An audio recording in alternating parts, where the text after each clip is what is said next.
Explorer Roy family উঠে পড়েছে মোষের গাড়িতে, দেখুন।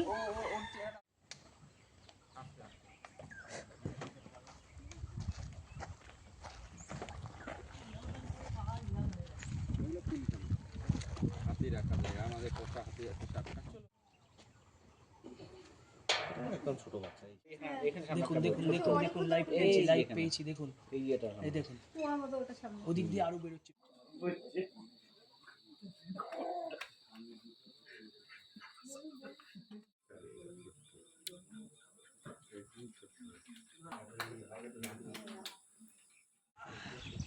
দুটো পেশি তো শক্ত হয়ে গেছে, আবার কালকে উঠতে হবে।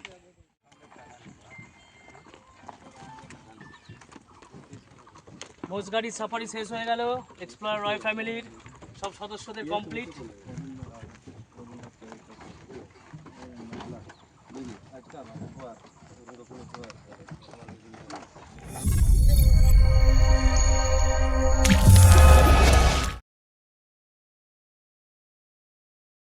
গাইড দাদা কিছু বলছেন, সুশীল রায়, হয়তো বললাম রায় মিলে গেছে এখন, উনি আমার সাথে যাবেন। আমাদের বাংলোগুলো দেখিয়েছি একটু আগে, ওর সম্বন্ধে বলছে। এখানে আপনারা থাকতে পারেন, এটা গভর্নমেন্ট রিসর্ট আছে, সব গভর্নমেন্ট বাংলো। এখানে থাকা খাওয়া দাওয়া সব হয়। এখানে রুম 1200 টাকা, 3 জন থাকা যায়, পায়খানা বাথরুম অ্যাটাচ, আর খাওয়া দাওয়া পার হেড 550 টাকা। লাঞ্চ ডিনার ব্রেকফাস্ট 3টা খাওয়া আছে। এই রিসর্টটার নাম Gorumara eco village, Kalipur. Thank you. Explorer Roy family উঠে পড়েছে মোষের গাড়িতে, দেখুন। এই যে বসে পড়েছি, মোষ সাফারিতে বেরোবো। যদি টাওয়ার থাকে অবশ্যই লাইভে যাব। ভাই তো ভিডিও করছে এখন। আমাদের পাইলট দাদা চলে এসছে, আমার ভাই, আরেক ভাই। এই যে উঠে পড়লাম, বেশ শক্তভক্ত আছে মোষ।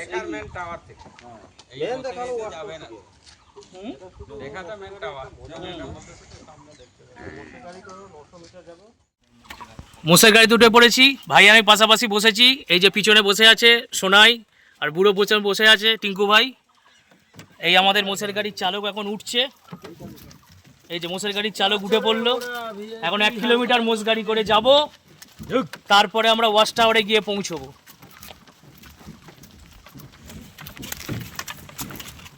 মোষ গাড়ির অভিজ্ঞতাটা একদম নতুন। মোষ গাড়িতে এর আগে যাইনি, প্রচুর সাফারি করেছি, মধ্যপ্রদেশ থেকে শুরু করে মহারাষ্ট্র থেকে শুরু করে সব জায়গায়। কিন্তু এই সাফারির মজাটা একটা আলাদা। একদিকে যেমন দেখতে পাচ্ছেন, একদিকে আছে পুরোপুরি আপনার চায়ের ক্ষেত, আর উল্টো দিকে কিন্তু পুরো ঘন জঙ্গল। তার মাঝখান দিয়ে আমাদের মোষ গাড়ি ছুটে চলেছে। তার মাঝখানে আমরা অনেক কিছু গল্প শুনলাম, কিন্তু গল্পগুলো এত অ্যাবসলিউট গল্প যেগুলো এখন বলা যাচ্ছে না। আমরা আগে আপনাদেরকে বলেছি, সেই গল্পগুলো এখানে রিপিটেশন হচ্ছে। তার জন্য এই মোষ গাড়িতে বসা, মোষ গাড়ি করে যাওয়া, এর অভিজ্ঞতাটা যেন আমাদের একটা পুরনো অতীতে ফিরিয়ে নিয়ে যাচ্ছে। মানে আমরা তো মোষ গাড়ি কখনো চাক্ষুষ দেখিনি, দেখেছিলাম অনেক ছোটোবেলায়, কিন্তু মোষ গাড়িতে বসার যে আনন্দটা, সেটা প্রথম নতুন করে নিচ্ছি। নতুন করে নিয়ে নতুনভাবে নিজেকে প্রকাশ করতে পারছি, নতুন করে এগিয়ে নিয়ে যাচ্ছি। এই যে আমরা ধীরে সুস্থে এগোচ্ছি, দেখুন পিছনের রাস্তাটা কত সুন্দর। এদিকটা কিন্তু পুরো ফেন্সিং দিয়ে ঘেরা আছে, পুরোটাই জঙ্গল এরিয়া, কোর এরিয়া। যখন তখন যা কিছু আপনি দেখতে পারেন। এখানে বাঘের সম্ভাবনা নেই যদিও, কিন্তু যেমন আপনার গন্ডার, তারপরে হরিণ, হাতি, এগুলো সব সময় এখানে অ্যাভেলেবেল, আসে যায় সব কিছু। এই পথ ধরে আমরা যে যাচ্ছি, এই যে জঙ্গলের যে সুন্দর আনন্দ অনুভূতি, তাদেরকে নিজেদের সাথে একাকিত্ব করার জন্য। আর একদিকে দেখুন, এদিকে পুরো চায়ের ক্ষেত। এই যে ফেন্সিংটা আবার আপনাদের দেখাচ্ছি, ভেতরটা কিন্তু পুরোটাই কোর এরিয়া। তার মধ্যে দিয়ে আমরা কিন্তু কন্টিনিউ আমাদের গাড়ি যাচ্ছে, এটা 1 কিলোমিটার যাবে। যাওয়ার পরেতে আমরা ওয়াচ টাওয়ার থেকে কিছুটা আগে গিয়ে নামবো, নেমে সেখান থেকে আবার আমরা হেঁটে যাব। আমাদেরকে সুশীলদা বলল যে এই ফেন্সিংয়ের ওপারে গতকালও একটা গন্ডারের গোটা টিম চলে এসেছিল। ওরা অ্যাকচুয়ালি কাভারেজ করে জায়গাটা ওদের একটা পটি দিয়ে। তার কাহিনীও আমাদের এই ভিডিওর মাঝখানে দেওয়া আছে, সেটা আপনারা দেখতে পাবেন। ভিডিওটা সম্পূর্ণ দেখবেন, তাহলে জানতে পারবেন। এখন আমাদের গাড়ি এই যে ছুটে চলেছে, আমরা মোটামুটি ওয়াচ টাওয়ারের কাছাকাছি প্রায় পৌঁছেই গেছি। ওখানে নামার পর আমাদের হাঁটা পথ, ওখানে গার্ডেদের অনেক অফিস আছে, অফিসটা আপনাদেরকে দেখাচ্ছি। দেখানোর আগে যেটা বলার বক্তব্য হচ্ছে, তারপরে যে হেঁটে যাওয়াটা, সকালবেলা বা দিনের বেলা, দুপুরবেলা সকালবেলা হেঁটে যাওয়াটা অন্যরকম আনন্দ, কিন্তু রাতের বেলা কিন্তু এটা ভয়ানক। ওই যে ওখানে যে ভোল্টেজের তারগুলো দেওয়া আছে, সেগুলো কিন্তু যখন তখন ছিঁড়েও যে কেউ চলে আসতে পারে। এই দেখুন আপনাদের সামনে এখন এইখানে যে গার্ডেরা থাকে, গার্ডেরা থাকে মিন্স হচ্ছে যেমন জঙ্গলে পশু পাখিদের দেখার, তাদের আত্মরক্ষাতে তাদেরকে সাহায্য করার জন্য, যাতে না তাদের কোনো ক্ষতি হয় তার জন্য তারা সমস্ত সবসময় হেল্পফুল। এখানে অলওয়েজ আপনি 15-20 জন গার্ড পাবেন। আর এই যে আমাদের সাথে হেঁটে যাচ্ছে, এখন আমরা হেঁটে চলেছি, দেখুন গার্ডের অফিসটা ভালো করে আপনাদের দেখাচ্ছে। দেখুন সামনে ওই টেবিলে অনেকে বসে আছে। এনাদের জীবনটা ভাবুন একবার, সারা দিন সারা রাত জঙ্গলে কাটাতে হয় যতক্ষণ না ওদের ডিউটি আওয়ার শেষ হচ্ছে। কারোর সকাল কারোর রাত্রির এই নিয়েই চলে। ওদিক দিয়ে একটা পথ চলে গেছে বাঁ দিক দিয়ে, আমরা এই পথে এখন হেঁটে এগোচ্ছি। আমাদের সাথে গাইড সুশীলদা আছে, আরও অনেকেই আছে। আরও পিছনে একটা গাড়ি এলো, সমস্ত গাড়ি নিয়ে আমরা একসাথে এগিয়ে চলেছি। গাড়ি থেকে নামার পরে যে হাঁটা পথটা, এটাও একটা খুব অ্যাডভেঞ্চারাস। এই বাঁ দিকটা দেখছেন পুরোটাই জঙ্গল, মানে এখানেও যখন তখন আপনি যা কিছু দেখা পেতে পারেন। এটা আমরা কার্যত মানে অনুভব করলাম বা অনুভূতি আমাদের এলো ওয়াচ টাওয়ারে ওঠার পর। কারণ আমরা ওয়াচ টাওয়ার ওঠার পর যে আমরা ভিউ পেয়েছি, সেই ভিউটা অনবদ্য। সেই ভিউটা হয়তো 2 মাসে একবার পাওয়া যায়। মানে যে সল্ট যেখানে জলের জন্য আসে গরমকালেতে, এই জলের জন্য যত গন্ডার হরিণ প্রচুর ভিউ পেয়েছি আমরা। কম করে হলেও 40-50টা মানে গন্ডার থেকে শুরু করে 30-35টা হরিণ থেকে শুরু করে সমস্ত কিছু, হাতির দল রিভার ক্রস করছে, মানে একটা অনবদ্য ব্যাপার।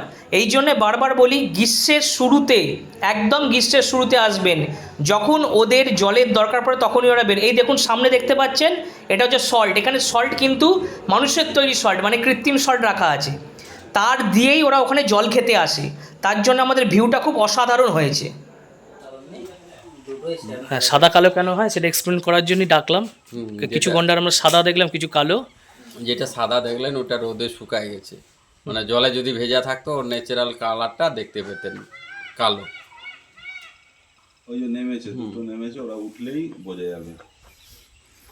সাদা গন্ডার দুখানা নেমে গেছে, সাদা আর কালো, তার ডিভিশনটা জিজ্ঞাসা করলো, জলে নেমে গেছে। এখন আর উঠবে না। একটা গন্ডার যখন ঘুমায় প্রায় 3-4 ঘন্টার পরে উঠে। ওই জলে নেমে, চামড়াটা খুব মোটা তো, হ্যাঁ ওই চামড়ার মোটার কারণে ওদের যে ঠান্ডাটা ওরা অনেক পরে অনুভূতি করতে পারে। হ্যাঁ, আর গরমটা অনেক 2 ঘন্টা 1 ঘন্টা পরে ওরা অনুভূতি করতে পারে। সেই কারণেই ওদের একটু সময় লাগে আচ্ছা। বুঝতে। অনেকক্ষণ শুয়ে থাকতে হয়। মানে ওরা জলে নামলে এখন 3-4 ঘন্টা হ্যাঁ, শুয়ে উপোস থাকবে, থাকবে। শুয়ে থাকবে। হ্যাঁ, যতক্ষণ ওদের ঠান্ডা মানে শরীরে অনুভব হবে না ততক্ষণ ওরা শুয়ে থাকবে। মেঘলা ওয়াশটাতে নদীগুলো দেখুন, এখানে পরপর 3টে নদীর ডিভিশন আছে। নামগুলো আমার সঠিক জানা নেই। 3খানা নদী আমরা ক্রসিং দেখতে পাচ্ছি। আর এখান দিয়ে আমরা এই যে হাতির চলাচল থেকে শুরু করে, আবার দেখুন এদিকে আমরা ঘুরিয়ে নিলাম ক্যামেরাটা, কারণ গন্ডারের মুভমেন্টটা দেখা যাচ্ছে এত সুন্দরভাবে, তার বাচ্চা সমেত। প্রত্যেকটা গন্ডার এখানে আছে তার বাচ্চা সমেত, মানে তাদেরকে ট্রেন করার জন্য, তারা তাদের মতো করে তৈরি করার জন্য। এত আনন্দ উপভোগ করছি আমরা ওপর থেকে দেখে, মানে বলা ভাষায় প্রকাশ করা যাবে না। অবশ্যই গরম কলা চুজ করুন। যদি দেখতে হয়, চোখের দেখা দেখতে হলে অবশ্যই আসতে হবে। এটা ক্যামেরা তোলা খুব মুশকিল, কিন্তু টাওয়ারের ওপর থেকে দেখাটা খুব মজার। বাবা, টাওয়ারটা আবার দুলছে কেন রে? টাওয়ারটাও কিন্তু আবার মুভমেন্ট হয়, মানে টাওয়ারটা অ্যাকচুয়ালি হ্যাঙ্গিং আছে। যাই হোক, সামনে দেখুন কি সুন্দরভাবে যাচ্ছে তার বাচ্চা সমেত গন্ডারটা। এর আগে আমরা কাছ থেকে গিয়ে যখন আপনাদের এলিফ্যান্ট সাফারি করেছি বা তার কিছু মুভমেন্ট দেখেছি, আজকে এই মুভমেন্টটা আপনাদের সামনে দেখাচ্ছি। দেখুন সল্টের সামনে, যেখানে সল্ট মানুষের তৈরি সল্ট, মানে সল্ট যেখানে রাখা হয় তাদের জল পিপাসা মেটানোর জন্য। আর এই গন্ডার কিন্তু একবার জলে ডুবলে 3 ঘন্টার আগে ওঠে না। তা আমাদের ভাগ্য এতটাই ভালো, আমরা এতটাই সামনে থেকে দেখেছি ওদের, মানে যারা ভাষায় প্রকাশ করা যায় না। পিছনে আরও জুম করারও দেখা যাবে, অত ভালো ফোন হয়তো নেই, তাই জন্য আমাদের দেখাতে পাচ্ছি না। ঠিক আছে, চল ক্যামেরাটা ঘোরাই, আবার বাধ্য হলাম। সামনে দেখুন নদীটা, যেটা এই নদীর ক্রসিংয়ের পরেতেই আমরা দূরেতে অনেক হাতির দল দেখতে পাচ্ছি। সেই হাতির দল এখান থেকে ক্রস করছে, সেটা আপনাদের দেখানোর চেষ্টা করছি আপ্রাণভাবে। মানে একদিকে গন্ডার, একদিকে হাতি, মানে Medla watch tower is the east and west is the best যাকে বলে, মানে একদম তুলনাহীনভাবে। মানে হাতির দলটাকে জুম করে আনতে পারলাম না বলে বাধ্য হয়ে আপনাদেরকে এটা দেখাচ্ছি। তারপর আপনাদেরকে হাতির পালটাও দেখাবো, একটু কাছে আসুক, নিকটে আসুক, মানে এতটা দূর আছে বলে মানে আমাদের চাক্ষুষ করাটা খুব মুশকিল হয়ে যাচ্ছে। হাতিটা দেখার আগে আমরা ভয় পেয়ে গেলাম। ওয়াচ টাওয়ারটা পুরো দুলছে, দেখুন সবাই হাত ধরে দাঁড়িয়ে আছে, মানে এই ওয়াচ টাওয়ারটা পুরো হ্যাঙ্গিং আছে, যাতে এটা কোনো সময় ভেঙে না পড়ে তার জন্য একটা সাপোর্টিং দেওয়া আছে শুধুমাত্র শূন্যে ঝোলানোর মতো। এটাও একটা অনন্য অভিজ্ঞতা, এই অভিজ্ঞতাটা এখানে এসেই পেলাম। সবাই ধরে দাঁড়িয়ে আছে দেখুন, মানে ভয়ের জন্য। ওয়াশটা ভেঙে পড়ে যাবে না তো, কোনো ভূমিকম্প হচ্ছে না তো তার জন্য। চলুন যাই হোক, আবার আমরা ভিডিওতে ফিরে যাই। মানে এইটা আপনাদেরকে দেখালাম, এটাও একটা আলাদা অনুভূতি বা আলাদা মজার জিনিস বলে। এই যে জঙ্গলটা পুরো উপভোগ করছি দেখুন, এরপরে নদী, হাতির ক্রসিংটা এই দেখুন এবার দূরে, কত দূরটা দেখুন। কিন্তু এই দূরটা আপনাদেরকে ভালোভাবে উপভোগ করতে পারছি না, আমাদের কাছে আইফোন নেই, আমাদের কাছে ডিএসএলআর নেই, কিছুই নেই। আমরা নর্মাল ফোনে করি, যতটুকু পারি ততটুকু করি, আপনাদের তুলে ধরার চেষ্টা করি। কিন্তু চোখের অনুভূতিটা কিন্তু সবাইকে বলছি, আপনাদের সমস্ত বন্ধুগণকে, কাউকে বলে বোঝানো যাবে না। অবশ্যই আসুন, আপনাদের সাথে যোগাযোগ করুন, আমরা ঠিক সময় আপনাদেরকে ওই জায়গায় পৌঁছে দেবো। একবার আনন্দ উপভোগটা দেখুন, হাতিটা পুরো হাতির দল ক্রস করছে ওদিক দিয়ে, দেখুন কত হাতি আছে, মানে যেগুলো আপনি আইডিয়া করে বলতে পারবেন না কাউকে, এটা শুধুমাত্র চোখে উপভোগ করা যায়। দেখুন আরও মজাদার জিনিস, একটা বেবি হাতি, মানে হাফ বেবি যাকে বলে, সল্ট খেতে চলে এসছে, জল পিপাসা পেয়েছে বলে, তার জন্য সে সল্ট খাচ্ছে। মানে এত অনভিজ্ঞতা, এত মজাদার জিনিস আর বলে বোঝানো যাবে না। Explorer royal family is the best, এটুকু আপনাদেরকে বললাম সব সময়ের জন্য। আমরা পরে ভিডিও শুরু করলেও আমরা কিন্তু আজ অবধি সব দেখাতে সক্ষম হয়েছি, আর আগেও হব। আর তারপর আবার ঘুরে যাচ্ছি গন্ডারের দিকে, দেখুন বেবিকে নিয়ে যেমন ঘাস খাচ্ছে, একটু পরে গিয়ে জলের ধারে ঢুকে যেতে, মানে ঢুকে যাওয়ার জন্য এগোচ্ছে। এত মজা, এত আনন্দ, আর কিচ্ছুতে বলার নেই। এর মধ্যে আর 2 নম্বর কোনো কথাই হয় না। ওই যে দূরে দেখুন গন্ডারটা জলের মধ্যে ঢুকে যাচ্ছে, দেখুন আপনাদের সেটাও দেখানোর চেষ্টা করছি, যতটা পারছি আমরা ততটা চেষ্টা করছি, আমাদের চেষ্টা কোনো ত্রুটি রাখছি না। টাওয়ার গন্ডারের পটি নিয়েও কাহিনী আছে, এই দেখুন নিচে ওরা কিন্তু সব জায়গায় যেখানে সেখানে করে না, জায়গা লোকেট করা আছে। এই যে জুম করে দেখাচ্ছি দেখুন, মানে এটা দিয়ে ওরা ওদের এলাকা চিহ্নিত করে। এখানে যে আমরা মোটামুটি 13-14খানা মতো পেয়েছে, কতগুলো আছে জানি না, তো যতগুলো এই যে এখনও মাঠে আছে, অনেকটা দূর জুম করে দেখিয়েছিলাম, মানে এই এলাকায় অন্য গন্ডাররা কেউ ঢুকবে না। এইগুলো এই যে মানে ওরা যেখানে সেখানে করে না, এলাকা চিহ্নিত করেই পটিটা করে। এই যে ভাই দাদা বললো এলাকা চিহ্নিত করেই পটিটা করে, যাতে কোনো অন্য গন্ডার এদের এলাকায় না ঢুকতে পারে, সেই জন্যই এই চিহ্নিত করে রাখে এলাকাটা। হ্যাঁ, যদি কোনো গন্ডার কারণবশত ঢুকে পড়ে তাহলে ওদের সাথে ওদের মারপিট হয়।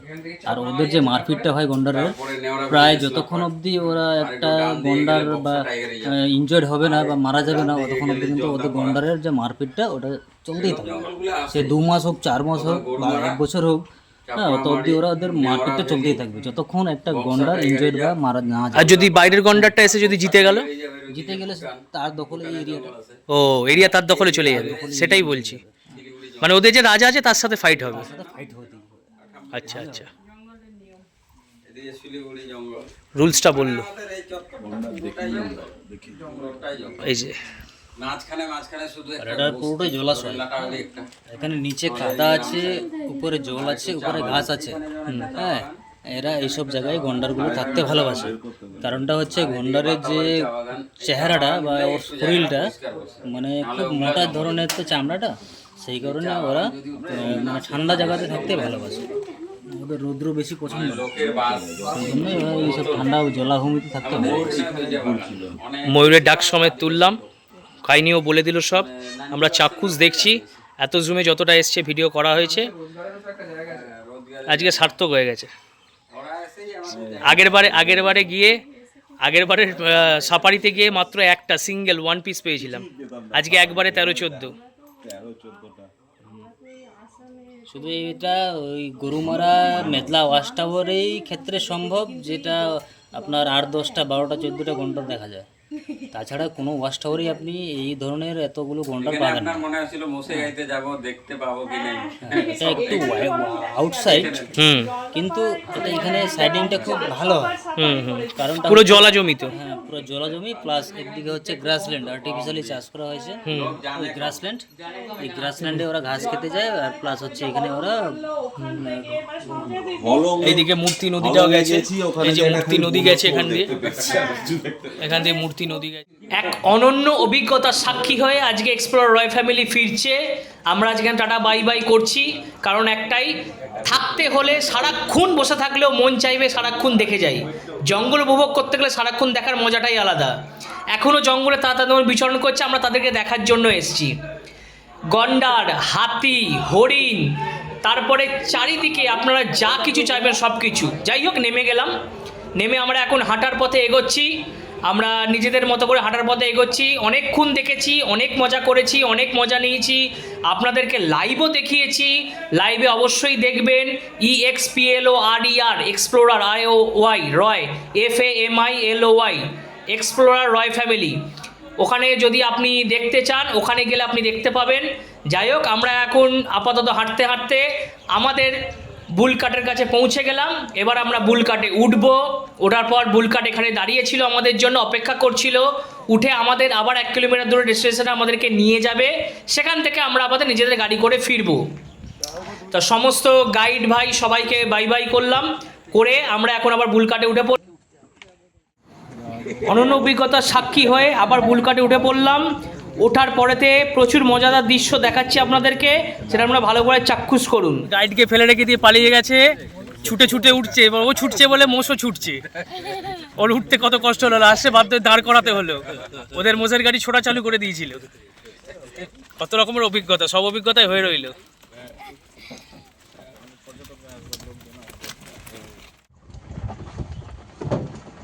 এই জঙ্গলগুলোতে চিতাবাঘ, মানে জঙ্গল বলি চা বাগান। হ্যাঁ, ড্রেন আছে দেখবেন মাঝে মধ্যে, ওই ড্রেনগুলোয় চিতাবাঘ থাকে। ওই ওরা এর দিতে মানে বাচ্চা দেওয়ার জন্য আসে, তাহলে ওই মেরে দেয় তো বাগানে।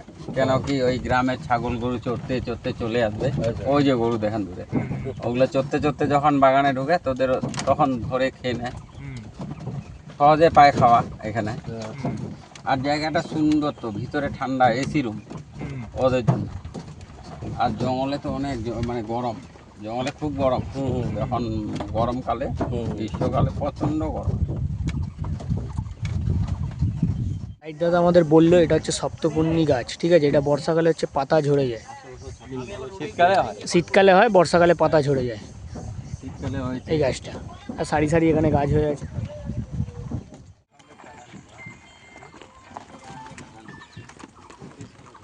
মোষ গাড়ির সাফারি শেষ হয়ে গেল। এক্সপ্লোরার রয় ফ্যামিলির সব সদস্যদের কমপ্লিট।